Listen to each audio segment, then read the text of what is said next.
Listo, si les parece bien, por honor al tiempo a todos nuestros invitados, podemos ya ir dando inicio a la sesión. Creería que conforme vamos avanzando más de nuestros invitados se nos van a poder unir. Bueno, vamos a comenzar. Primero que nada, dándoles la bienvenida a todos por acompañarnos el día de hoy. Mi nombre es Melissa Ramírez, soy coordinadora del área de marketing de NEM. Les damos la bienvenida a nuestro webinar de hoy titulado Tú lo sabes y ellos también. No logras frenar el phishing. Sabemos todos que somos vulnerables a los ciberataques y por eso es clave saber cómo funcionan para poder identificarlos a tiempo.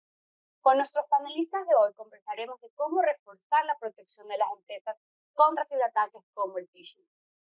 Del lado de Mail, hoy contamos con algunos de nuestros arquitectos del equipo de ciberseguridad y también contamos con la participación de nuestro partner estrella de hoy, que es SmartFence. Presentando a nuestros panelistas de hoy, contaremos con la participación de Nicolás Bruna, Product Manager de SmartFence, y también contaremos con la intervención de Mauro Graciosi, que es fundador y CEO de SmartFence. Les recomendamos aprovechar la oportunidad de hacer las preguntas el día de hoy por medio de los chats, o inclusive pueden alzar la mano para poderles dar espacio a que puedan también participar de forma oral, y aprovechen este espacio junto a nuestros especialistas, a nuestros partners, que pueden cubrir todas las dudas que puedan tener sobre este tema el día de hoy. Sin extenderme más, les cedo el paso a Nicolás. Muchas gracias a todos y bienvenidos.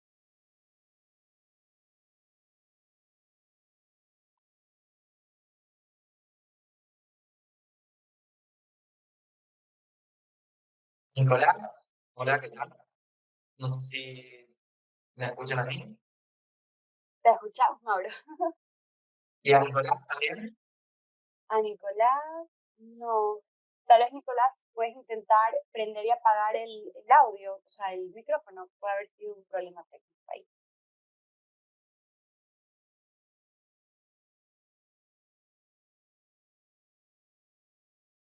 No, Nicolás, mientras intentas tú solucionar el problema, voy hablando yo. Nicolás, no te das problemas en volver a ir a la solución ingenieril de salir y volver a todo.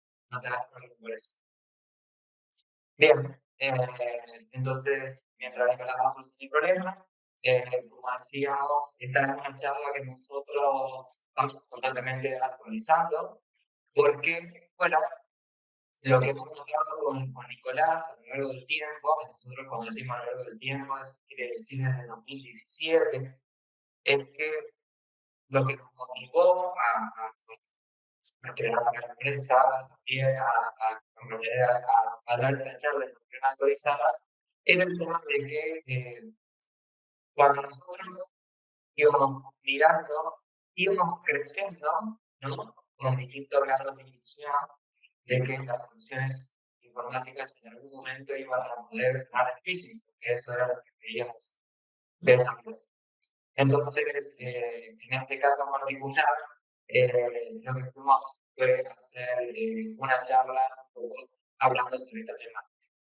Entonces, Nicolás, no sé si quieres grabar ahora. Disculpa Sí, que ahí me están escuchando. ahí te escuchamos, Nicolás. Ok. Puedes revisar, Mauro, tu audio, porque también te escuchamos un poco con eco. Entonces, Ok, lo chequeo. Pero bueno, chévere, que Nicolás pudo resolver ese audio. Ahí, justo cuando empecé, yo estaba por dar una advertencia antes de arrancar la charla, y era que está un poquito hecha para que los oyentes se sientan un poco mal, vamos a decir. Entonces, están advertidos, bueno, no es para que se vayan, pero sí al menos para que no se lo tomen como algo personal. Así que con esa advertencia podemos arrancar. Lo primero que vamos a ver es un poco entre todos también hacer memoria y recordar, bueno, varios años atrás, ¿qué veíamos en los reportes de ciberseguridad? Cuando, por ejemplo, piense en el año 2010, 2015, hace muchos años, seguramente si pudiéramos ahora abrir cualquiera de los reportes que leímos en esos años, vamos a ver que el phishing se mencionaba como uno de los problemas principales. Y lo curioso de esto es que año tras año vamos viendo que los reportes de alguna manera nos dicen lo mismo, más allá de que, bueno, pueden, eh, los pueden llevar adelante distintas organizaciones y analizar datos de distintos países en distintos periodos. Siempre el phishing está como el problema principal. Y bueno, eso es algo como para tener en cuenta, a ver qué está pasando, por qué esta situación se mantiene año tras año, y también ver si esto realmente se mantiene así o si quizá es cada vez peor. Bueno, es como para que tengamos esto en mente, ya que va a ser el hilo conductor de toda la charla, digamos. Quizá algunos puedan estar pensando que, bueno, en algún caso han visto que hay reportes que no mencionaban al phishing como el problema principal. Por ejemplo, hay varios reportes que uno puede leer de los últimos años donde se menciona que los cibercrímenes más reportados vienen por el lado de, por ejemplo, estafas dentro de una relación de comercio electrónico donde no se paga una compra o no se entrega un producto, o por el lado de una extorsión, de una fuga de datos personales, de un robo de identidad. Y si bien en todos estos cibercrímenes, vamos a decir, no vemos la palabra phishing, cuando entramos y empezamos a verlo un poquito más en detalle a cada uno, vemos que todos tienen un componente de ingeniería social adentro. Por lo general, la mayoría empieza con un phishing. Y eso es lo que, bueno, solemos destacar siempre en nuestras charlas cuando decimos, y parece que somos un poco repetitivos, un poco originales, porque siempre decimos que más del 90% de los ciberataques empieza con un phishing. Y yo la primera charla que di con SmartFence lo dije y hoy lo tenemos que seguir diciendo. Parece que no tenemos ganas de escribir un script nuevo, pero en realidad es que la realidad sigue siendo esa. Y de hecho este 90% que decimos, y bueno, más o menos general, hay reportes que hablan de 95, otros que te dicen 97, 96, más o menos, bueno, podemos hablar de un 90 o más, y es un número muy grande. Y tengamos en cuenta que si vemos algunas de las organizaciones que nos proveen reportes evolutivos año tras año, el problema de la ingeniería social resulta que va creciendo como de manera exponencial. Nosotros vemos la curva que hacen estos ciberataques. Nos encontramos con eso, o sea que la situación es cada vez peor y un poco, a ver, no sé ustedes, pero yo me empiezo a sentir un poco estafado porque veo que mientras la situación es cada vez peor, entro ya sea algún blog o algún sitio web de algún proveedor de tecnología y veo que las herramientas de defensa son cada vez mejores. Y bueno, ahí empieza a aparecer una contradicción, porque bueno, a ver, si las herramientas técnicas son cada vez mejores, ¿cómo puede ser que la situación sea cada vez peor? Es como que alguien nos está mintiendo. El tema es... Nico, bueno. Así vamos a arrancar con los tapones de punta. Bueno, te voy a obligar a volver hacia atrás. Primero, una familia hacia atrás. Algo bueno, para mencionar es el hecho de que, como decís vos, con respecto a las estadísticas, es que sí, coincido con vos, Nico, en que son, vamos a decir, poco alentadoras, porque uno no ve una evolución de esto acá. Pero esto acá, de los clientes reportados, esto que venís mencionando, de que a veces entra en otra categoría, es a veces lo que dice también cuando hay muertes por alcoholismo. Es decir, una muerte por el alcoholismo, uno dice, bueno, alguien que tiene cirrosis, es decir, alguien que tiene un problema con el alcohol y claramente muere por ese motivo. Pero el tema dice, bueno, ¿y qué pasa con los accidentes de tránsito producidos por gente alcoholizada? ¿No? Entonces, un poco para hacer una analogía con otros casos. Lo que nosotros queremos decir en esta oportunidad es que a veces, cuando los valores son menores de phishing, hay que mirar qué otra categoría puede estar dentro de phishing. Eso es lo que va a cambiar, como dice Nico, entre el 90 y el 98%. Y además, la gran mayoría, Nico, si no mal recuerdo, son por email, no solamente que vienen de que son ataques de phishing, sino phishing vía email. Los phishing por otros medios incluso de una cantidad bastante menor. Sí, sí hay, bueno, analizando reportes del 2021, que siempre, bueno, los reportes anuales los vamos a ver al año anterior, sí, se habla de un aproximado de 95% de los phishing a través de email. Que bueno, seguramente viene un poco por el lado de que el email sigue siendo la herramienta principal de comunicación dentro de las organizaciones. Entonces, bueno, cuando los ciberdelincuentes quieren llegar al usuario, vamos a decir, por un medio corporativo, es el medio elegido y también porque es muy fácil para ellos. Lo vienen haciendo desde hace muchos años y lo siguen haciendo el día de hoy cada vez con más facilidad. Porque quizá hace, no sé, 5 o 10 años había que tener un poco más de conocimiento técnico para lanzar un phishing. Hoy no hace falta. Hoy uno se descarga una herramienta que está disponible en internet, ni siquiera hay que entrar, vamos a decir, a la dark web, que está disponible. Uno la descarga y la utiliza y ya está enviando phishing. Entonces, yo creo que es un poco por esos dos motivos que el email sigue predominando. Bien, y ahora sí, Nico, te doy la razón en el sentido de que sí nos encontramos un poco decepcionados porque nosotros también la herramienta que creamos en el margen es para tratar de disminuir el riesgo digital, el ciberriesgo o para de alguna forma colaborar y muchas veces nos mencionamos a la concientización como algo que colabora, pero no como una solución definitiva. Bueno, lo que muchas veces te molesta es que alguna solución dice, con esto se evita el phishing o se detiene el phishing y no hay forma, que es un poco el título de la charla, ¿no? De que se hace muy difícil y eso es un poco lo que te decepciona. Para aclarar a la audiencia, ¿por qué arrancas así con la Sí, tal cual. Y bueno, y también es analizar un poco esa decepción también qué causa tiene. Y, a ver,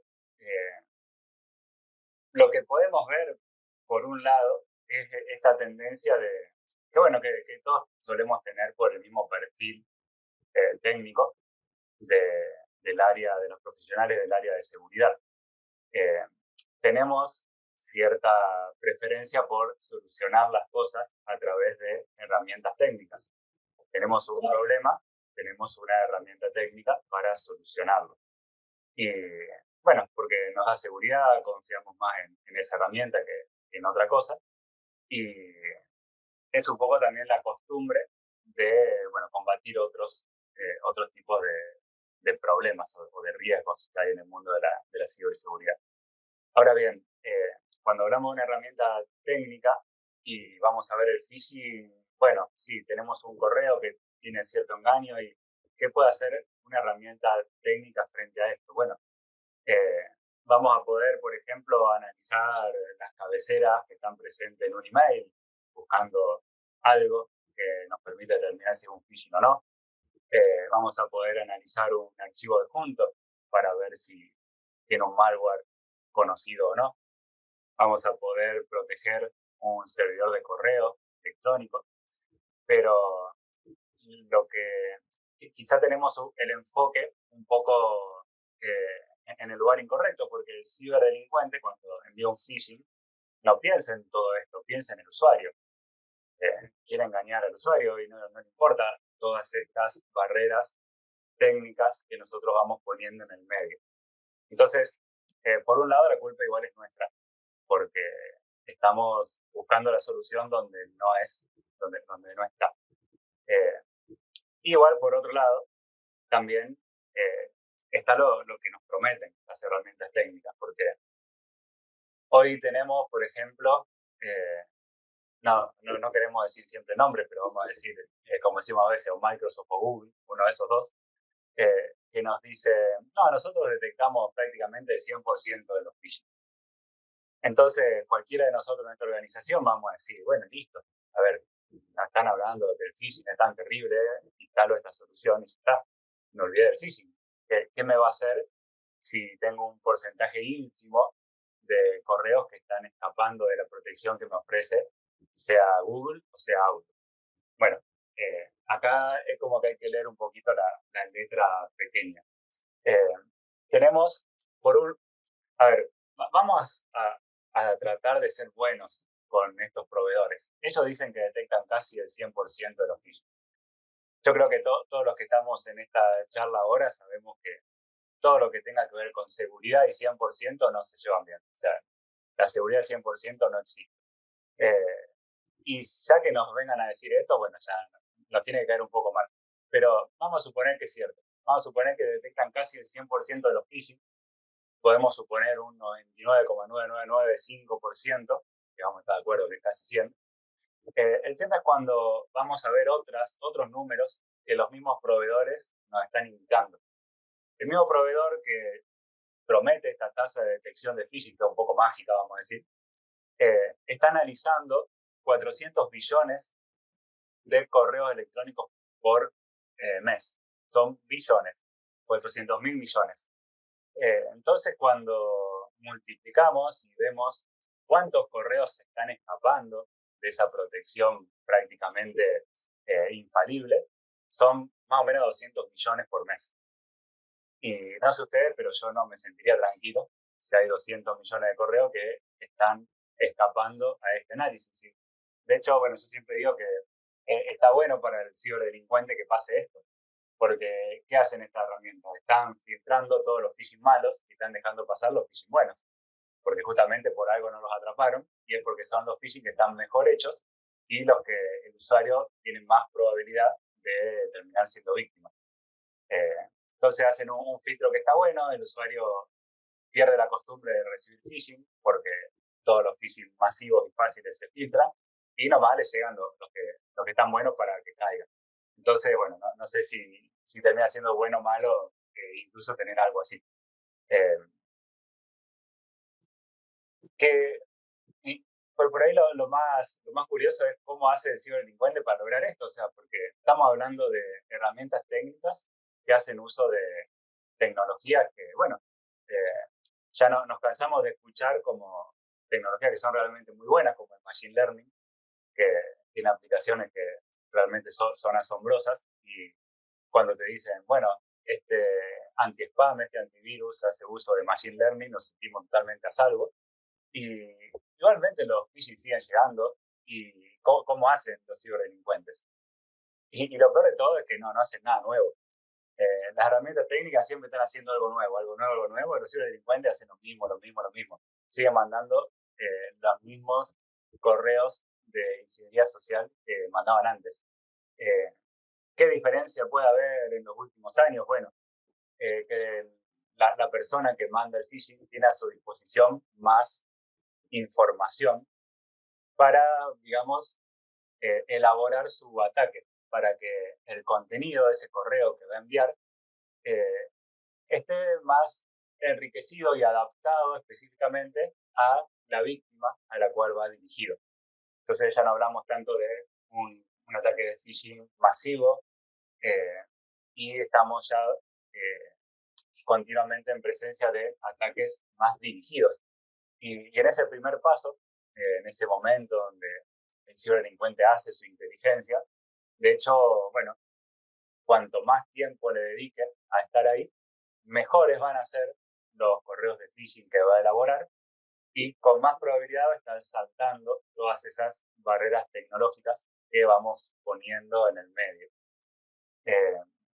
Entonces esa quizá es la principal diferencia de los últimos años, pero bueno, fíjense, ellos no están usando inteligencia artificial, ni machine learning, ni ninguna técnica extraña, siguen con lo mismo, digamos. Ahí, no sé si me escuchan ahora mejor, me decía que tenían eco, ahora me escuchan un poco mejor. Sí, se escucha bien, sí.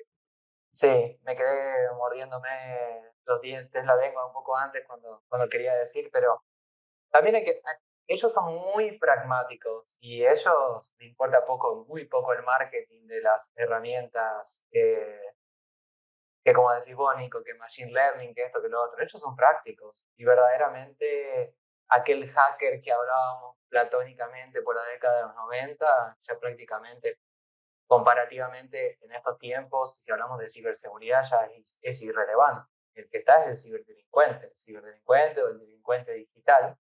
que la tiene muy, pero muy fácil hoy en día porque las herramientas son gratis, las que son pagas son excelentes, y si son pagas, ahí tiene que haber un recupero de la inversión. Y como decís vos también, Nico, con el tema del filtrado, de que las peores, es decir, las más masivas, quedan filtradas, las que pasan son las mejores. Entonces le está llegando al usuario, pero la creme de los phishing, y que son los que tienen más chance de que caigan los usuarios. Entonces, en cierta manera, si le llegarían, a lo mejor en una casilla del usuario, muchos phishing en cantidad, posiblemente esté más alerta. En realidad, cuando le cae un phishing, y que no son pocos, pero cuando le cae en el momento justo, con una posibilidad buena de que el usuario caiga. Es como que, vamos a decir el ambiente, el microclima que se genera hoy en día para el usuario es el más propicio como para que caiga en una trampa de phishing por la facilidad que tiene el ciberdelincuente y por la efectividad a medio camino que ofrecen las soluciones tecnológicas. Pero bueno, vamos a darle un poco más de soga a las soluciones tecnológicas, a ver si la pueden de alguna forma frenar en la evolución de la charla. Sí, tal cual. Bueno, como para explicar un poquito el diagrama que presentamos, aquí básicamente lo que queremos expresar es de qué manera el ciberdelincuente manda el correo. Bueno, como decíamos, primero un poco de inteligencia, con esa inteligencia arma el correo, y luego tiene dos opciones, que, a ver, este es el camino más común, luego podemos agregarle complicaciones al diagrama, pero lo más común es esto. El correo de phishing siempre tiene una suplantación de identidad. El ciberdelincuente se hace pasar por alguien. Y cuando se hace pasar por alguien, bueno, necesita hacer una suplantación del dominio de la organización. Por ejemplo, si quieren suplantar la identidad de Mauro y me quieren enviar un correo a mí, deberían enviarme a mi casilla de correo un correo que venga de mauro@smartfriends.com. Y bueno, a ver, si el dominio de smartfriends.com está protegido adecuadamente, esa suplantación no se puede hacer y ese correo no va a llegar. ¿Cómo se protege un dominio contra este tipo de suplantaciones? Bueno, hay 3 registros DNS que se utilizan para esto. Se llaman SPF, DKIM y DMARC. Seguramente los pueden haber escuchado porque bueno, son muy nombrados cuando se habla de phishing. Lo que tiene es que, bueno, está bien si uno los tiene implementados y están implementados correctamente, esa suplantación así directa, como le llamamos, no se va a poder hacer. No me van a poder enviar un correo de mauro@smartfriends.com. Pero sí me van a poder enviar un correo de cualquier otro dominio que sea parecido. Puede ser un SmartFriends, que le cambie una letra y listo. Entonces, es la única decisión relevante, vamos a decir, fíjense, o sea, es una decisión muy sencilla que tiene que tomar el ciberdelincuente antes de mandar su correo de phishing. Y de nuevo, no necesita tener ningún conocimiento técnico. En la misma herramienta que esté utilizando para enviar el phishing, ya puede tener una alerta. ¿Este dominio se puede suplantar o no? Si se puede, suplantación directa. Si no se puede, le cambiamos algo al dominio y ya sale la suplantación de identidad. De todas formas, bueno, hay personas que pueden estar pensando, bueno, mientras escuchan la charla y nosotros vamos diciendo estas cosas, uno se va imaginando quizás las distintas herramientas técnicas que podría utilizar para frenar cada una de las cosas que decimos. Y bueno, un poco el ejemplo que viene a continuación va por el lado de tratar de convencer a esa persona que cree que puede lograr un perímetro 100% seguro, de que en realidad esa tarea, bueno, a ver, ni siquiera tendría que planteársela. Y esto, bueno, tiene que ver con un caso real, que para que se den una idea, bueno, con Mauro no nos poníamos de acuerdo hace unos días cuándo fue que lo habíamos reportado esto a Google, pero bueno, hace como 4 o 5 años que lo reportamos a Google. Y hoy, 4 o 5 años después, este ataque es 100% factible, como lo era hace tiempo atrás. Es decir, Google no hizo nada al respecto. Y fíjense que está bueno y es muy fácil y lo pueden hacer ustedes en su propia organización. Lo pueden probar porque les puede llegar a inferir 10 minutos hacer esto. Básicamente tienen que crear una cuenta de Google y le ponen el nombre y el apellido de la persona que quieren suplantar. Por ejemplo, pueden poner el nombre y el apellido del CEO de las organizaciones de cada uno de ustedes. Luego el correo electrónico no importa, puede ser cualquier cosa, ¿no? Cualquier cosa @gmail.com está bien, es válido. Ese es el primer paso. Una vez que crean la cuenta, incluso le pueden poner la fotito de perfil de su CEO, que la sacan de LinkedIn y así ya le queda más lindo. Después, con esa cuenta recién creada, lo que tienen que hacer es crear un nuevo documento de Google, y ahí, dentro del documento, es donde tienen que escribir el texto con el engaño, que sería el phishing que quieren enviarle a la víctima. Ahí pueden poner algún enlace si quieren, no hay problema con eso.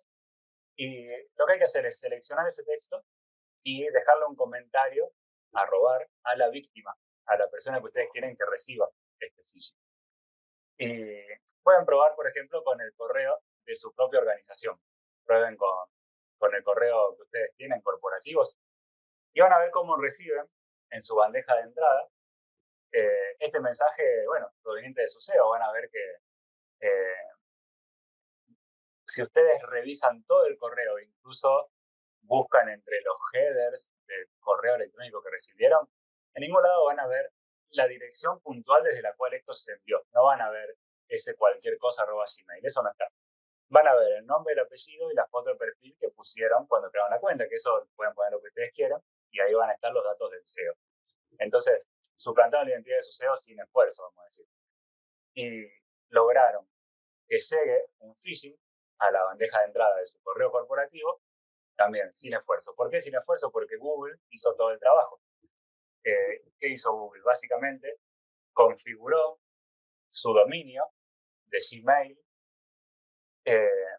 para que todos los protocolos que mencionamos que, bueno, sirven para prevenir, entre comillas, la suplantación de identidad, estén correctos. Además, Google tiene, bueno, una buena reputación en sus IP, y por esto mismo es que el correo que nosotros enviamos antes de un comentario llega derecho a nuestra bandeja de entrada.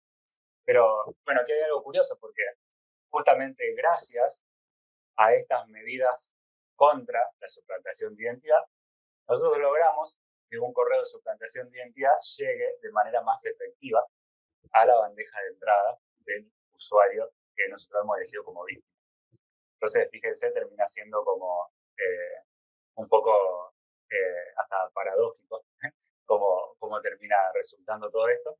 Y como les digo, lo pueden probar ustedes en su organización y van a ver que llega.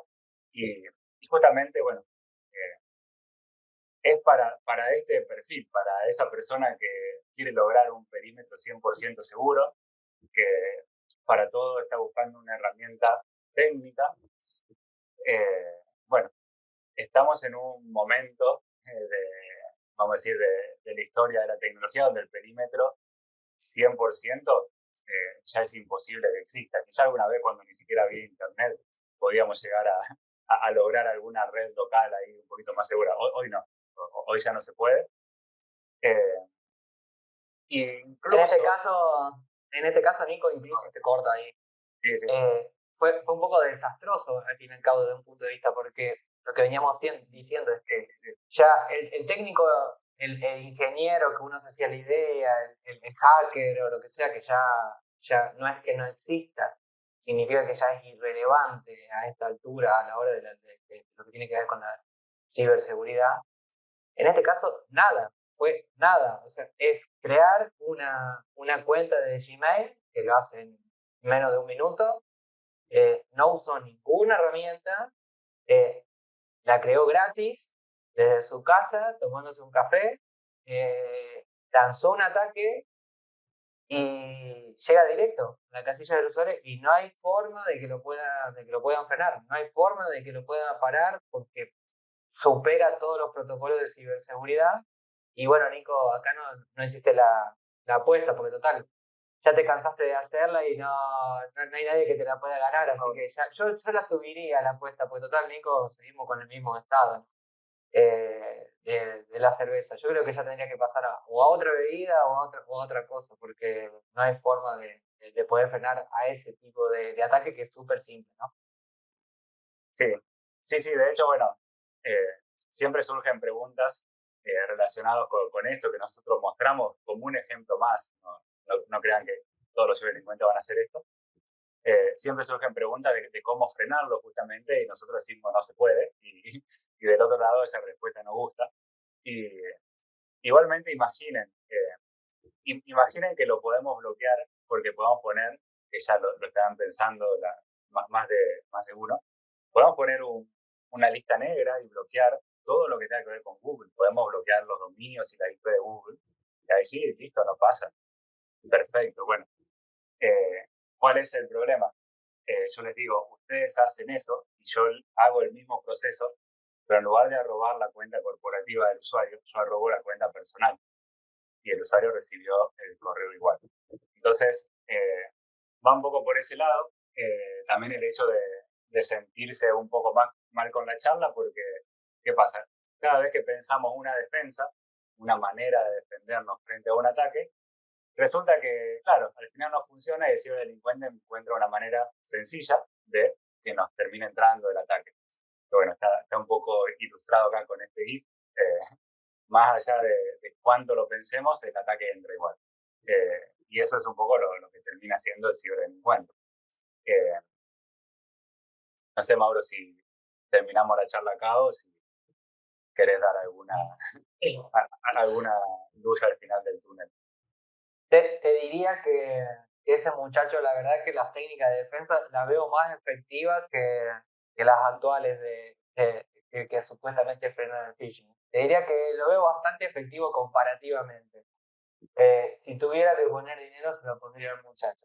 Ojo, que nosotros con esto acá un poco lo tomamos un poco más a broma, pero tratamos de que sea de esa manera. Pero también lo que quiero decir es que no es que las herramientas sean cero efectivas, es que son insuficientes. Nosotros, si hablamos de ciberseguridad, tenemos que hablar de ciberseguridad en capas. Entonces, lo que apuntamos con Nicolás muchas veces es a ser realistas. No es más que eso. Lo que pasa es que, bueno, tenemos que contrarrestar un poco ese tipo de mensaje que a veces termina siendo un poco como demasiado optimista cuando la realidad nos está mostrando otra cosa y cuando el ciberdelincuente se está riendo, ¿no?, de nosotros en la cara. Se sabe que todas esas medidas no funcionan. Ya sabe que va a probar a hacer spoofing y en muchas organizaciones lo va a poder hacer. Y si no se puede hacer spoofing, lo que va a hacer es crear un dominio parecido y el objetivo, como digo, no, ni siquiera se plantea tanto de evadir las reglas de la empresa, va probando y ahí tenemos obviamente dos tipos, ¿no? El masivo y el dirigido, ¿no? El phishing masivo y el phishing dirigido. Y los dos son efectivos. Uno gana por fuerza bruta y el otro gana por inteligencia, pero terminan pasando y terminan llegando a la casilla del usuario. En mi caso, en el caso de Nico, que nosotros trabajamos en ciberseguridad, que tenemos nuestros servidores de correo hace mucho tiempo, ya con una de estas tecnologías protegido y todo, decir nosotros mismos, si nosotros mismos, Nico, decimos que no tenemos en nuestra propia casilla phishing, estaríamos mintiéndole a todo el mundo también, ¿no? Y no estaríamos dando esta charla tampoco. Sí que pasa eso. También hay que tener en cuenta la cantidad de email que uno recibe. Yo en un momento miraba y digo, bueno, pero yo la cantidad es enorme, la cantidad de email que recibo, por lo cual es una cuestión probabilística. Y incluso tomamos los números que mostramos en pantalla, siempre suponiendo que el grado de efectividad sea real, siempre suponiendo que el grado de efectividad sea real, y la cantidad de emails que nos llegaban por mes condecía entre lo que verdaderamente nos llegaban emails de phishing con el porcentaje que estaba ahí o era superior. También hay que tener en cuenta que las herramientas, vamos a decirlo así, las herramientas de correo más conocidas, Microsoft, Google y todas las demás, y las herramientas de protección del email, que, bueno, se han enfocado mucho en el tema del spam, van cambiando y verdaderamente son efectivas en algún sentido, porque frenan, como dice Nico, la gran mayoría. Pero nosotros vemos que incluso la eficacia con respecto a los phishing más generales es buena o suficientemente buena. Pero ya cuando hablamos de phishing un poquito más elaborado, que es un poquito más elaborado, aquel que apuntó a una organización, no digo a una persona, pasa. Y si alguna vez quieren que pueden probarlo ustedes mismos con las herramientas que están en nuestro sitio web para ver si pasaría los controles técnicos más avanzados, pero si no llegara a ser de que ustedes chequean y por cualquier cosa llegaran a encontrar de que no puede superar los controles que ustedes tienen técnicos, igualmente tengan en cuenta que siempre está el ingenio, ¿no? Y, por ejemplo, crear un dominio parecido. Pero bueno, la ingeniería social es uno de los principales riesgos de ciberseguridad que hoy enfrenta cualquier tipo de organización. Entonces, ¿cómo lo gestionamos a un riesgo así? Porque estamos diciendo, no es suficiente una y otra vez con herramientas tecnológicas. Entonces, lo primero que todo, hay que medir el nivel de riesgo, el nivel de exposición actual de la organización. Para esto acá, entonces, hay que establecer lo que se llama una línea base y conocer cuál es el nivel de riesgo hoy en día. Con esto nos referimos a qué está llegando al usuario y a su vez cómo reacciona el usuario. Por otro lado, hay que realizar acciones para llevarlo a un nivel deseado. Si el nivel de riesgo hoy nos demuestra que los usuarios están cayendo en un porcentaje del 40% a trampas de phishing, entonces es saber que estamos ahí y dónde queremos llegar. En el transcurso de un año queremos bajarlo de 40 a 20. Recuerden que el riesgo cero no existe, que estamos hablando de personas y que esto es complementario con otras medidas de ciberseguridad. Por esto nosotros queremos decir que no implementen otras medidas de ciberseguridad, no, porque si no tendrían la casilla a explotar. La tienen que mantener a las otras medidas de seguridad, pero que no alcanza en la última milla, no es suficiente las medidas técnicas.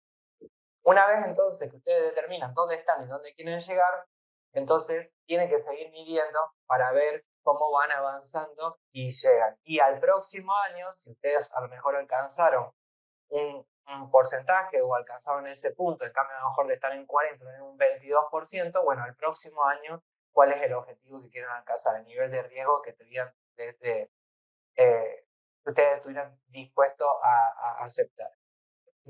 Para todo eso justamente nos sirve un programa de concientización.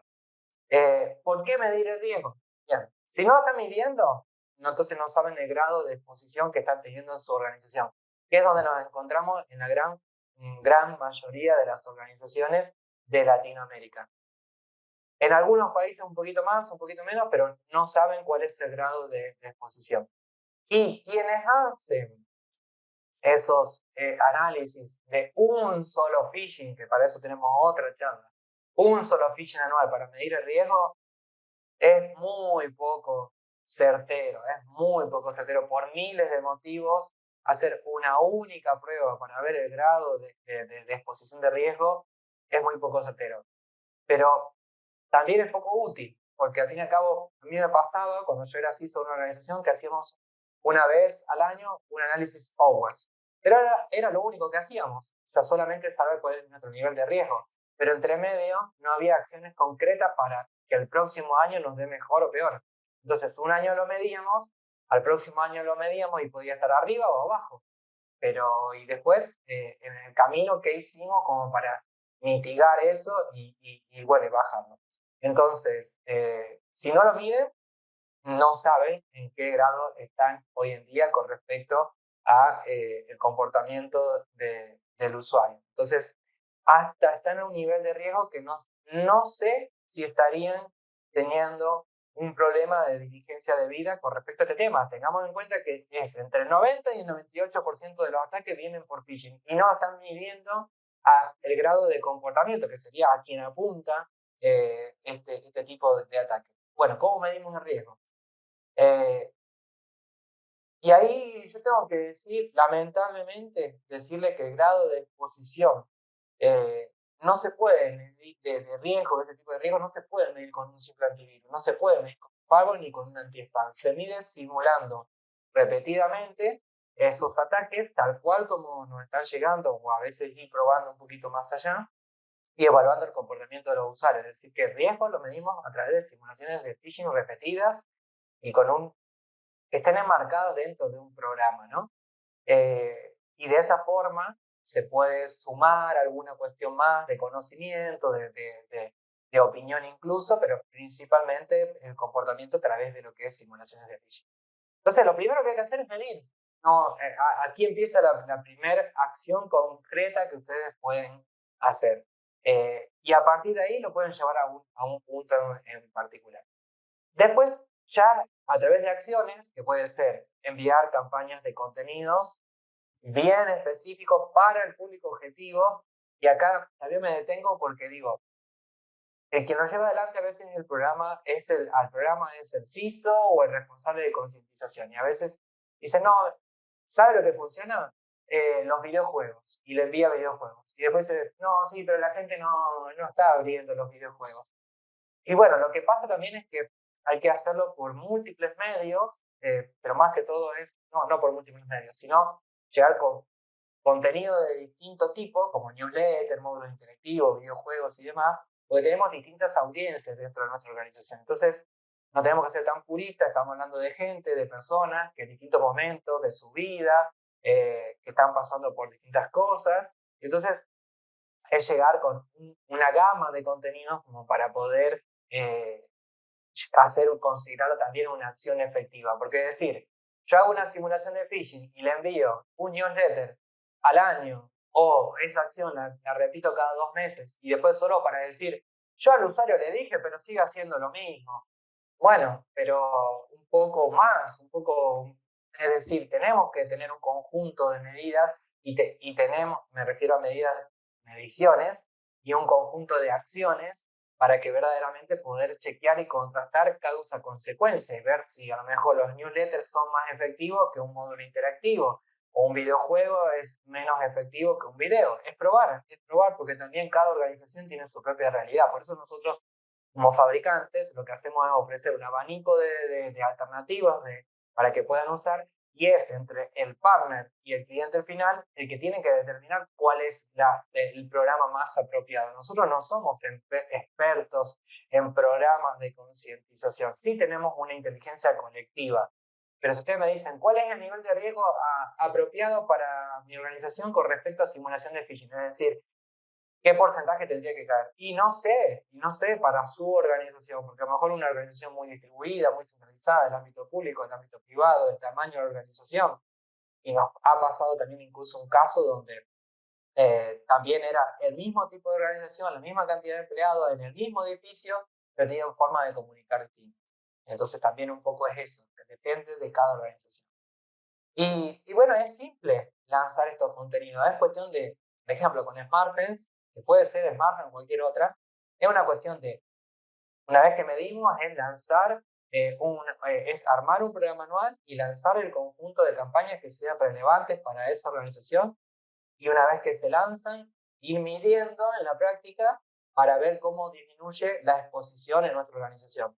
Aquí tienen un rápido quick win. Ustedes si prueban y establecen una línea base y lanzan algunas campañas de concientización, van a ver el cambio, tanto a nivel de la medición, en la medición, por ejemplo, la simulación de phishing o de ransomware, pero también lo pueden medir desde el punto de vista de los incidentes que van llegando menos al área de soporte. Una vez que llegan al riesgo, a nivel de riesgo aceptable, yo decía del 40 al 20, que es yo, por ejemplo, bajar, ahí lo hacemos como en todos los riesgos, es decir, se gestiona, es decir, tenemos que continuar realizando acciones para mantenerlo allí. Ahí hay un gran problema de muchas organizaciones que se creen que el programa es un programa anual y terminó, o peor, que es trimestral. Acá nosotros hablamos de hardening de usuarios, es lo mismo que un antivirus. El antivirus nosotros nos ponemos 3 meses y se terminó, o un año y el próximo año ya no.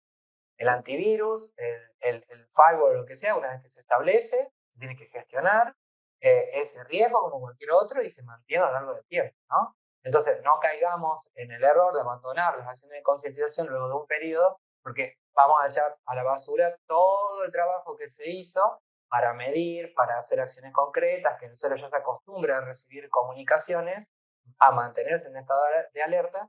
Entonces, hagamos lo mismo que hacemos con todo nuestro perímetro tecnológico, el firewall, el antivirus y todas las otras soluciones de ciberseguridad. Entonces, no caigamos en eso ahí. Bien, y bueno, en este caso también nosotros lo que tenemos que hacer es trabajar en la gestión de riesgo. Entonces, de alguna forma, tenemos que apuntar a, como le decía, un poco repasando, ¿no? El CISO que gestiona y que no gestiona el riesgo. Yo voy a hacer como dos columnas, ¿no? El que cumple con la diligencia debida, el que no conoce su nivel de exposición, es un CISO con un nivel de riesgo alto, que no sabe cuáles son las áreas más vulnerables, que no realiza, o bueno, que realiza acciones ad hoc y sin fundamentos, porque al fin y al cabo no sabe cuál es su nivel de riesgo actual, entonces va como tanteando como qué es lo que funciona y qué es lo que no, y es muchas veces que dice después, esto no funciona, pero porque no lo ha hecho de una forma coordinada, concreta, pensante y demás. Que no puede ver más allá del resultado de sus acciones aisladas, porque ve lo que hace, pero no analiza a posterior. Muchas veces, como ustedes saben, esto es causa y consecuencia. Hay una diferencia entre una paña y el cambio de comportamiento. No tiene ni idea de cómo evoluciona su nivel de riesgo a lo largo del tiempo, porque no tiene tracking. Por otro lado, el CISO que gestiona riesgo cumple con la diligencia debida, conoce en detalle de manera objetiva el nivel de exposición de la organización, establece una visión y objetivos claros para gestionar el riesgo, posee métricas que demuestran la efectividad de las acciones, no nos quedemos con las métricas de corto plazo, sino las de largo plazo, y esto acá no se quede tampoco con lo que es ir a una solución. Por decirlo así, SmartPen es una plataforma de concientización que genera hábitos seguros en usuarios finales, pero estamos hablando de personas. Hay personas que van a mantenerse en comportamientos buenos a pesar de que les lleguen campañas de concientización. Hay personas que verdaderamente, y son la gran mayoría, que van a cambiar los hábitos, pero lo van a hacer en un porcentaje, hay que estar ahí arriba. Hay personas que no van a cambiar los hábitos. No nos quedemos tampoco en estas últimas, donde a pesar de que uno haga una inversión en ellos, igualmente no van a cambiar de comportamiento. Va a pasar. Entonces, no se queden en eso ahí.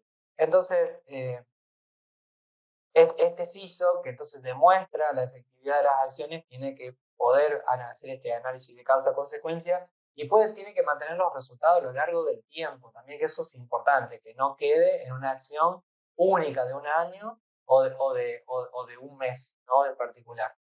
Entonces, lo que nosotros queremos decir con Nicolás es, basta de poner foco en las barreras técnicas, es decir, que las barreras técnicas tienen que estar.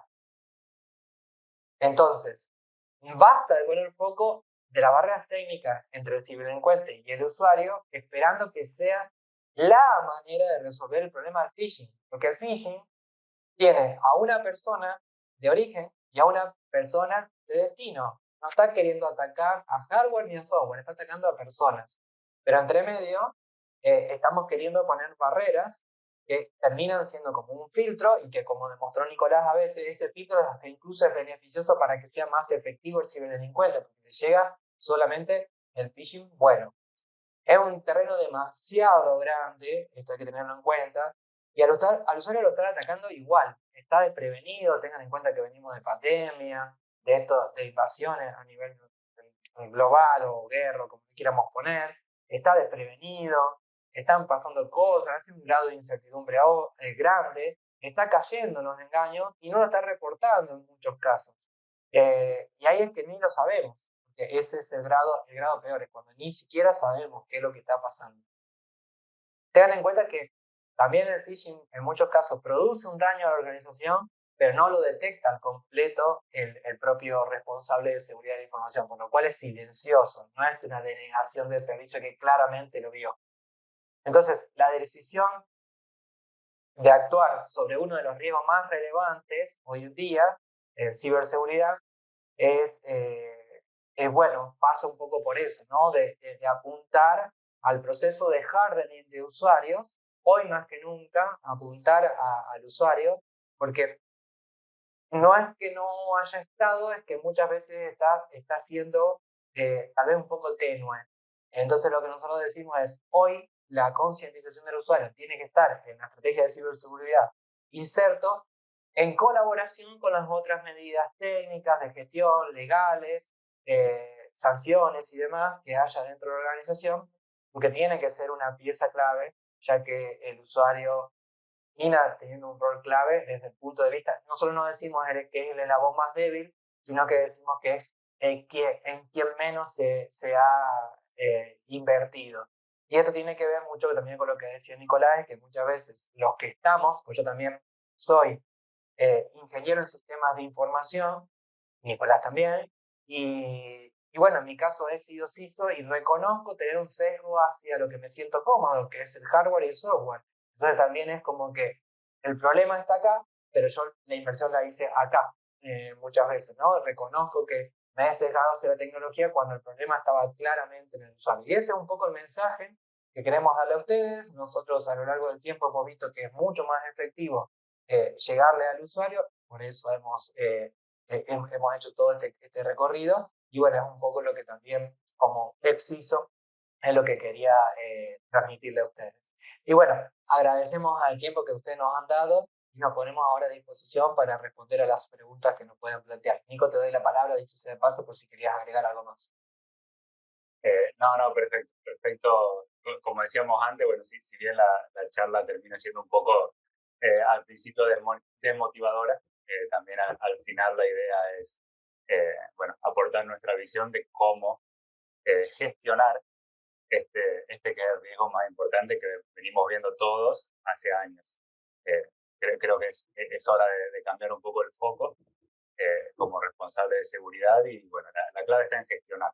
Así que espero que les haya resultado útil un poco el método que proponemos. Y sí, tenemos tiempo para charlar un rato, algunas preguntas que quieran enviar por el chat. Estamos ahora disponibles.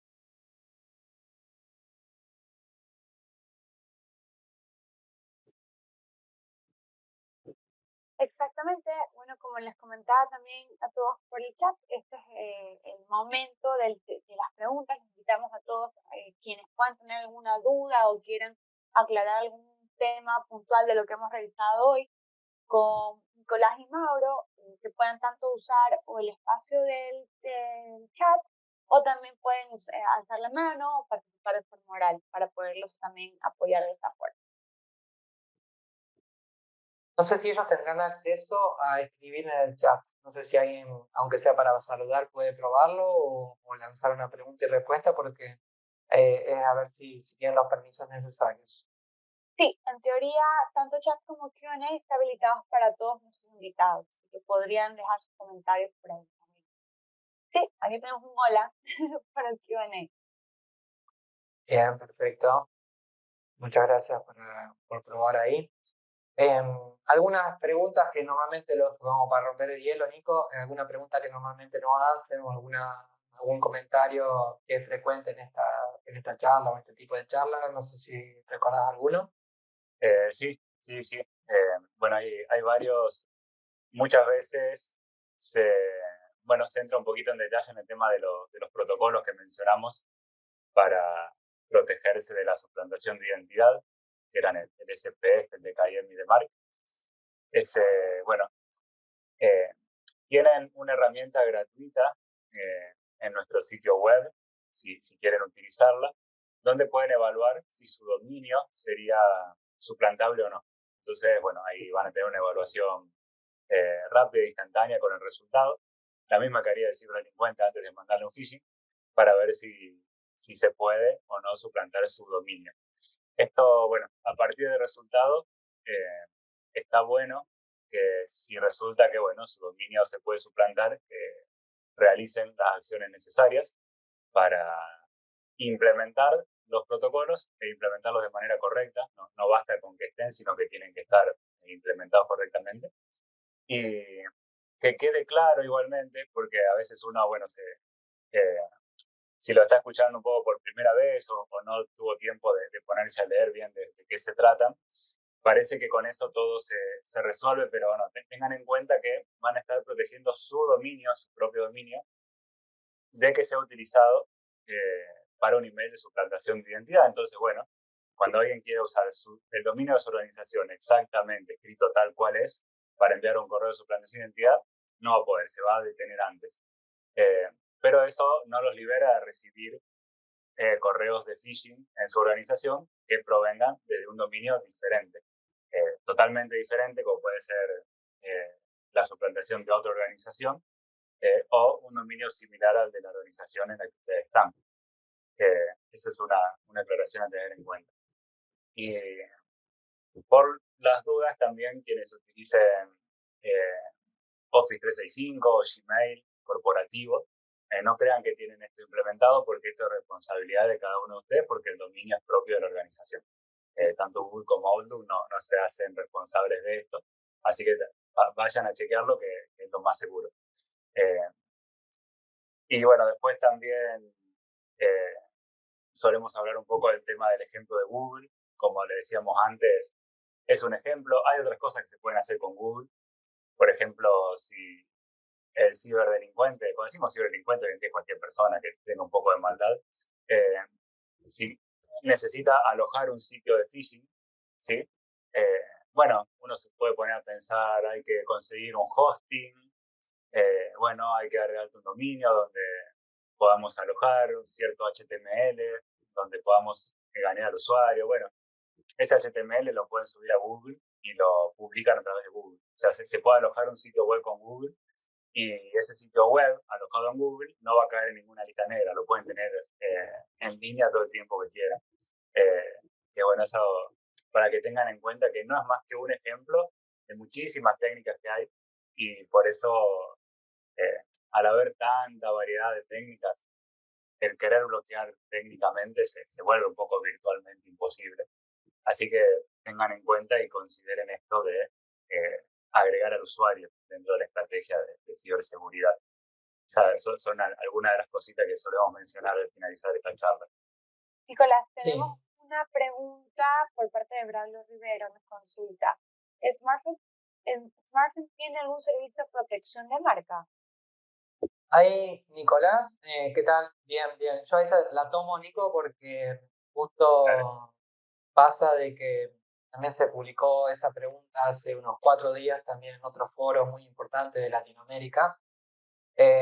Bueno, si hay algún servicio que brinda Google para proteger la marca, en este caso era por un tema de Google Ads. Pasa de que, bueno, hay algunos ciberdelincuentes que sí tienen, ya se han vuelto tan profesionales que ya invierten su buen dinero y en este caso lo que hacen es a través de Google Ads, cuando ustedes hacen alguna búsqueda, que en el ad los redirija hacia el sitio malicioso. Y en ese caso, bueno, preguntaba cómo hacer para impedirlo eso ahí. Y se hace difícil, tengan en cuenta que muchas organizaciones, Facebook, Google y demás, en cierta manera, no es en cierta manera, lucran con esto, lucran con el tema de la publicación, no con el phishing, pero sí lucran con el tema de lo que es el tema de los ads. Entonces muchas veces son bastante más permisivos de lo que deberían ser, ¿no? Entonces, ahí es una comunicación directa con Google para explicarle cuál es la situación. Lo que pasa es que para poder dar de baja este tipo de anuncios y demás no es algún proceso tan simple y uno tiene que tener ya como un ejercicio. Entonces hay, bueno, podemos encontrar y eso ahí apoyarnos más que todo en los partners que tengan algún servicio de takedown o cosas por el estilo y enfocarse por ese lado. Entonces, pasa un poco por ahí, ¿no? Y que sea un partner que tenga un SOC y demás, eso depende de cada territorio, por este caso yo respondo a modo genérico. Entonces, apuntaría más por ese lado, por el takedown, pero básicamente la respuesta sigue siendo sí, pero va a pasar y va a seguir pasando y sigue invirtiendo en el tema de la concientización de usuarios, porque en este caso en particular, el takedown puede demorar, requiere de un conocimiento experto y puede no necesariamente ser tan efectivo para los tiempos que hoy demanda. Mira, Mauro, agregando un poco a la consulta de Braulio, nos comenta Eduardo Pérez, nos dice, ¿cómo podríamos entonces proteger la marca de nuestra institución? Por otro lado, tu tiempo estimado de takedown, que mencionabas, y al mismo tiempo el consulta también y la publicación de apps suplantando la identidad del banco en tiendas no oficiales. Ahí hay una mezcla de tres consultas. Por un lado, ¿cuáles serían es que es lo mismo. ¿Cuáles serían Eso va a depender del territorio donde esté, va a depender de muchas cosas, pero el servicio de Telegram puede ser muy rápido, pero que muy rápido puede ser insuficiente. Pues imagínense que ustedes tienen que haber caído a alguien, tienen que haberlo detectado y demás.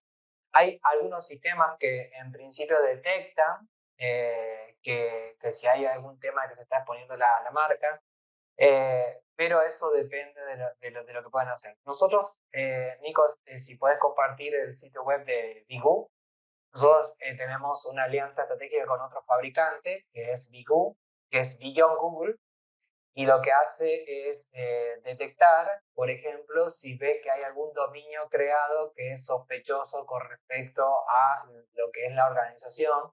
Entonces, de esta manera, en la convergencia entre Smartfence y Bigu, se puede llegar a detectar alguna cuestión. O si algún usuario reporta, para hacer un takedown más rápido. Pero eso es una parte de, por un lado, una herramienta, pero también un servicio y que puede demorar. Eso depende de qué es lo que haya del otro lado y cuál sea en este caso, el anunciante. Si es Google, si es Facebook, si es LinkedIn, puede demorar más o menos tiempo. Pueden ser horas, pueden ser días, y puede demorar mucho. Y puede ser que para ese momento ya sea hasta irrelevante para lo que es el ataque. Por eso, por ejemplo, en este caso, ¿qué es lo que haría yo? Rápidamente un comunicado, vamos así, dentro del programa siempre está la posibilidad de lanzar un comunicado rápido. Un comunicado, un newsletter, avisándole a todos los usuarios que no caigan en ese sitio. Y aquí viene un poco la picardía, es que a lo mejor lanzaría un phishing para ver si caerían o no. Eso depende de cada CISO qué es lo que quiera hacer, pero usted puede incluso hacer una simulación para ver si los usuarios caerían. O sea, además de hacer el comunicado, lanzar, por ejemplo, a un grupo testigo para ver si los usuarios siguen cayendo. Y decir, bueno, te hemos hecho un comunicado y a pesar de todo has caído en la trampa. Eso ya es como algo opcional, es como para ver un test AB, por así decirlo. Perfecto. Bueno, gracias, Pablo. Eduardo, no sé si alguno de nuestros invitados tenga alguna pregunta adicional. Recuerden que pueden hacer sus preguntas. Ya habilitamos el chat también para que todos puedan participar. Y Q&A, tienen dos espacios para hacer sus consultas escritas, o si prefieren participar de forma oral, también pueden alzar la mano y les damos espacio para que puedan participar.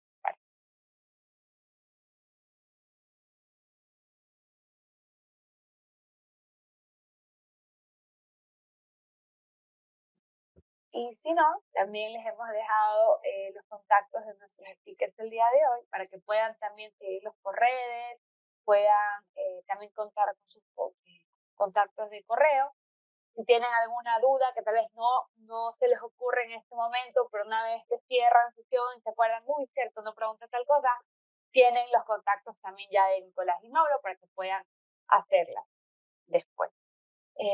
Bueno, si no hay más preguntas, me gustaría agradecer tanto a Mauro y a Nicolás por el valioso insight que nos han compartido el día de hoy. Agradecemos también a todo el equipo de SmartFence y Mail, quienes nos han, bueno, quien sin su ayuda no hubiésemos podido llevar a cabo esta webinar para nuestros clientes. Y también agradecer a todos nuestros invitados por habernos acompañado esta mañana. Esperamos que esta experiencia haya sido de su agrado. Y bueno, como les comentaba, tienen ya nuestros contactos. Los invitamos también a que puedan contactarnos a mí mediante nuestros ejecutivos de cuenta, nuestros arquitectos de preventa y también nuestros medios de redes sociales. Nosotros queremos ser un aliado estratégico para llevar a cabo unas mejores prácticas de concientización para sus empresas. Estamos gustosos de poder conversar con cada uno de ustedes y así ampliar este tema de acuerdo a sus necesidades. Nuevamente, gracias por compartir esta mañana con todos nosotros. Nos vemos pronto en una próxima ocasión. Que tengan un buen día. Bueno, muchas gracias. Muchas gracias. Pasen bien, que tengan buen día.